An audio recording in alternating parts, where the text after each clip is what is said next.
गौरव इसलिए नहीं है कि हम किसी एक संप्रदाय के साथ जुड़े हुए हैं, पर हमें गौरव इस बात का है कि हम तेरा पंथ धर्म संघ के साथ जुड़े हैं।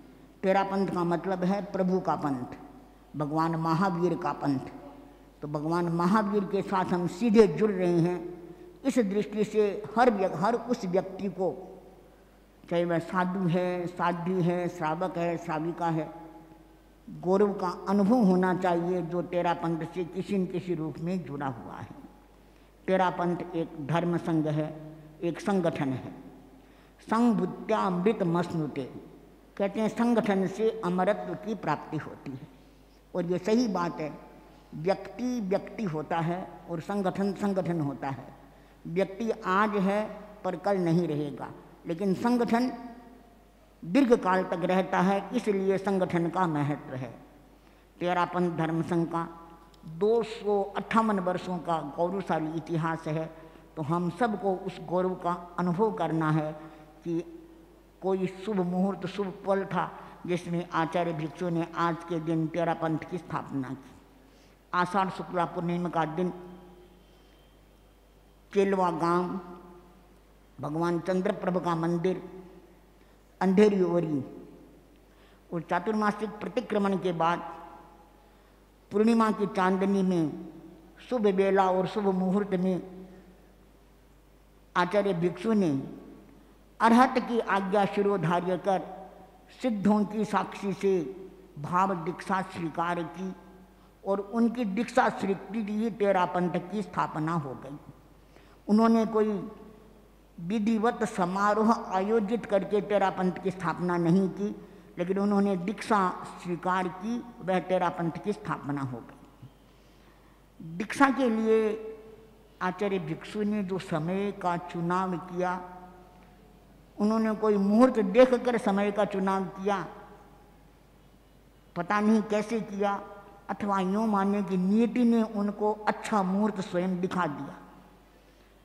आचार्य भिक्षु ने दीक्षा ली, उस समय की कुंडली बनाई गई और उस कुंडली को आचार्य श्री महाप्रज्ञ जी ने अनेक ज्योतिषियों को बताई। वह कुंडली दिखाई तो ज्योतिषियों ने बताया कि यह कुंडली तो बहुत शक्तिशाली है, यह किस व्यक्ति की है? तो आचार्य महाप्रज्ञ जी ने कहा यह किसी व्यक्ति की नहीं, यह संघ की कुंडली है। तो ज्योतिषियों ने अपनी राय व्यक्त की कि इस कुंडली में जो योग बने हैं वे अत्यंत शक्तिशाली है और 2000 वर्ष तक इस संघ का बाल भी बांका नहीं होगा। अभी तो 258 वर्ष हुए हैं, ज्योतिषियों का कथन है कि 2000 वर्ष बाल बांका नहीं होगा।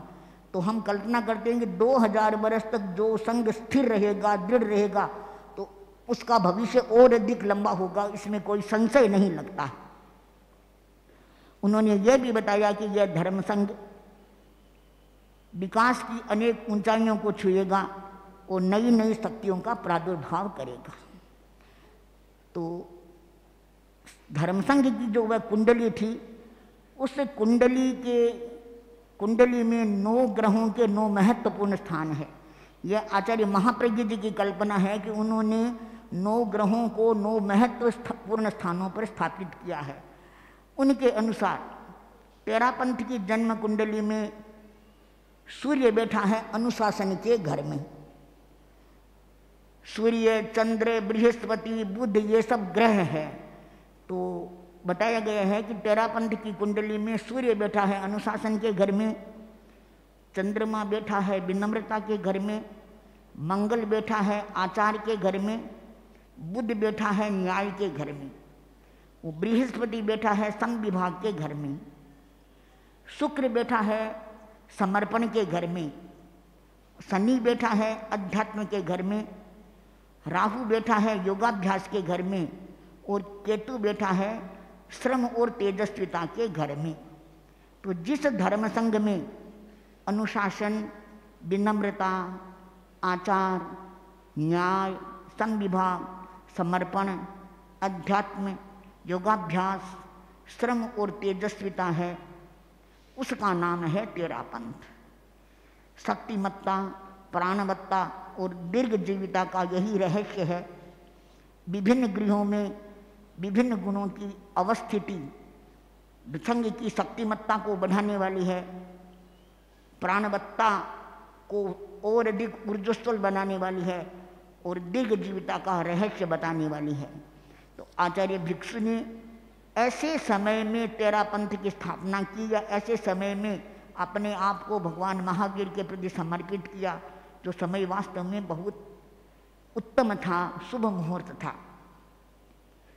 आचार्य भिक्षु को यह शायद कल्पना नहीं थी कि उनका संघ इतना दीर्घजीवी होगा, इतना यशस्वी होगा, इतना तेजस्वी होगा, क्योंकि वो जिन परिस्थितियों में संघ को स्थापित करके चले थे उनके सामने परिस्थितियां अनुकूल नहीं थी। चारों ओर विरोध का वातावरण, संघर्ष, यहाँ तक कि खान पान की समस्या।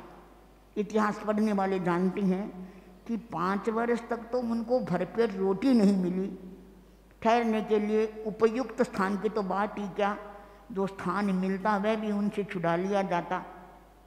इसके बावजूद उनके मन में कभी विचलन नहीं हुआ, वो स्थिरता से चलते रहे, बढ़ते रहे। लेकिन एक समय ऐसा भी आया, उनके मन में थोड़ी सी निराशा आई, उन्होंने तपस्या शुरू की, आतापना शुरू की। तो हम उन मनस्वी संतों की सूझबूझ को दाद देते हैं, मुनि श्री थिरपाल जी स्वामी और मुनि श्री फतेहचंद जी स्वामी, जिन्होंने आचार्य भिक्षु को निवेदन किया कि ये तपस्या और आतापना का काम अपने हमें सौंपिए, यह काम तो हम करेंगे, आपके पास बुद्धि है, प्रतिभा है, आपको शास्त्रों का ज्ञान है, आप जनता का पथ दर्शन करें। और आचार्य भिक्षु ने उन रत्नाधिक संतों की प्रार्थना को स्वीकार किया और लोक जागरण के, जन जागरण के काम में उन्होंने फिर समय लगाना शुरू किया। उनका वह प्रयास सफल हुआ, लोग निकट आने लगे, तेरापंथ के दर्शन को समझने लगे। तेरापंथ का दर्शन गूढ़ दर्शन, सामान्य दर्शन नहीं। आचार्य भिक्षु ने जो दर्शन दिया वास्तव में इतनी सूझबूझ से दिया है, इतनी बुद्धिमत्तापूर्ण उनका दर्शन है, इतना यौक्तिक दर्शन है कि जैसे जैसे लोग संपर्क में आते गए, उनके दर्शन को समझते गए और तेरापंथ का विस्तार होता गया। और जब अच्छा विस्तार हो गया तो आचार्य भिक्षु ने एक बार अपनी भावा भी व्यक्त करते हुए कहा था, उनको विश्वास नहीं था कि हमारा संग चलेगा। उन्होंने अपनी मारवाड़ी भाषा में कहा, आहार पानी जांच कर सर्वसाद, उजाड़ में परहा दावता, रूंखरारी छाया, आहार पानी मेल न आताप न लेता, आथरदा पाछा गांव में आवता, इन रीते कष्ट भोगवता, कर्म काटता, मैं या न जानता, मारो मार्ग जमसी, न यूं दीक्षा होसी, यूं श्रावक श्राविका होसी, मैं तो विचारता, आत्मारा कारज सारस्या, मर पूरा देशा, इम धार विचार न तपस्या करता। तो आचार्य भिक्षु का चिंतन कितना उदात्त था। उनके सामने एक ही लक्ष्य था, आत्मोपलब्धि, आत्मा का काम सिद्ध करना है। और इस दृष्टि से वो तपस्या और आतापना में जुड़े थे। जयाचार्य ने भी इस बात को समर्थित करते हुए लिखा है, मरण धार शुद्ध मग लियो। उन्होंने मौत को मुट्ठी में रखकर और साधना के मार्ग पर प्रस्थान किया था। तो आचार्य भिक्षु ने जिस कठोरता के साथ संयम के मार्ग पर प्रस्थान किया, उसी दृढ़ निष्ठा के साथ वे जीवन भर चलते रहे और उन्हें ऐसा लगा कि वास्तव में उन्हें सत्य की उपलब्धि हो रही है। वे भगवान महावीर के बताए हुए आदर्शों के आधार पर चल रहे हैं। तो आचार्य भिक्षु का जीवन, आचार्य भिक्षु का दर्शन हमारे लिए एक प्रेरणा है। आज के दिन हम उनके जीवन को पढ़ें, उनके दर्शन को समझने का प्रयास करें, तो वास्तव में हम तेरापंथ स्थापना दिवस मना सकेंगे और आचार्य भिक्षु के प्रति अपनी श्रद्धा समर्पित कर सकेंगे। तो तेरापंथ क्या है, मैं कविता के माध्यम से अपनी बात प्रस्तुत कर रही हूँ। संघ तेरा पंथ यह आचार निष्ठा की कहानी, संघ तेरा पंथ यह आचार निष्ठा की कहानी, एक गुरु की शासना है प्रगति की पहली निशानी, संघ तेरा पंथ यह आचार निष्ठा की कहानी। जैन शास्त्रों पर सहजता भिक्षु का गहरा समर्पण। आचार्य भिक्षु ने धर्म क्रांति क्यों की? कि जैन शास्त्रों के प्रति उनका विश्वास था, समर्पण था। वे चाहते थे कि हमें शास्त्रानुमोदित आचार का पालन करना है। इसके दृष्टि से उन्होंने स्वयं को देखा तो जैन शास्त्रों पर सहजता, भिक्षु का गहरा समर्पण, आत्मविश्लेषण, स्वयं का देखने का दिव्य दर्पण, छोड़ सब अनुकूलताएं, बन गए प्रतिशोतगामी, चाह सुविधा किन मन में, चेतना थी मुक्तिगामी। जीवनी रोमांचकारी सुनी पुरखों की जुबानी, संग तेरा पंथ यह आचार निष्ठा की कहानी, एक गुरु की शासना है प्रगति की पहली निशानी। आचार्य भिक्षु ने बगड़ी नगर में अभिनिष्क्रमण किया। तो अभिनिष्क्रमण करके भी कहाँ रहे? क्रांति का अध्याय पहला लिखा था बगड़ी नगर में।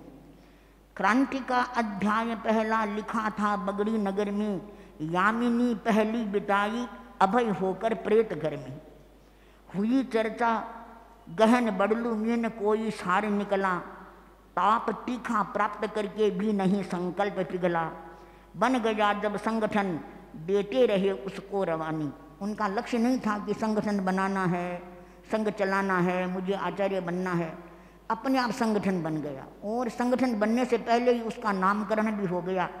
तो जब नाम हो गया, संघ बन गया, तो उन्होंने संविधान भी बनाया और संघ कैसे विकास कर सकता है, कैसे आगे बढ़ सकता है, ये चिंतन बराबर वे करते रहे। अब तेरा पंथ संघ की क्या मर्यादाएं हैं, क्या विधान के कुछ बातें हैं। साधु साध्वी कभी कोई शिष्य ना अपना बनाए, साधु साध्वी कभी कोई शिष्य ना अपना बनाए, चतुर्मास विहार की आज्ञा सदा सिर पर चढ़ाए। बोल श्रद्धा आचरण का समझ में यदि आन पाए, करे केवल गम्य उसको क्यों कभी संशय सताए। बोल श्रद्धा आचरण का समझ में यदि आन पाए, करे केवल गम्य उसको क्यों कभी संशय सताए। मान्य हो युवराज सबको रीत यह शाश्वत सुहानी, संग तेरा पंथ यह आचार निष्ठा की कहानी, एक गुरु की शासना है प्रगति की पहली निशानी। अंतिम पद्य। रहे बढ़ती साधुओं में सघनतम अध्यात्म निष्ठा, रहे बढ़ती साध्वियों में सघनतम अध्यात्म निष्ठा। सुगुरु का वात्सल्य शिष्यों का विनय इसकी प्रतिष्ठा। साधना सेवा कला शिक्षा समन्वय तोषदायक, साधना सेवा कला शिक्षा समन्वय तोषदायक। सहज योगक्षेम करते दूरदर्शी संघनायक। साधना सेवा कला शिक्षा समन्वय तोषदायक, सतत योगक्षेम करते दूरदर्शी संघनायक। हो अपेक्षा अगर गण को प्राण की बाजी लगानी, हो अपेक्षा अगर गण को प्राण की बाजी लगानी। संघ तेरा पंथ ये आचार निष्ठा की कहानी, एक गुरु की शासना है प्रगति की पहली निशानी। तो तेरा पंथ धर्म संघ, आचार निष्ठा और एक गुरु का अनुशासन, ये इसकी जो दो विशेषताएं हैं, इन विशेषताओं को उत्तरोत्तर और पुष्ट करने में हम सब का योगदान हो। तो आज तेरापन स्थापना दिवस पर परम पूज्य आचार्य श्री महाश्रवण जी के चरणों में अपनी श्रद्धा निवेदित करते हुए, यह कामना करते हुए पूरा धर्म संघ उनके नेतृत्व में तेरापंथ के आदर्शों पर निरंतर गतिमान रहे, इसी मंगल कामना।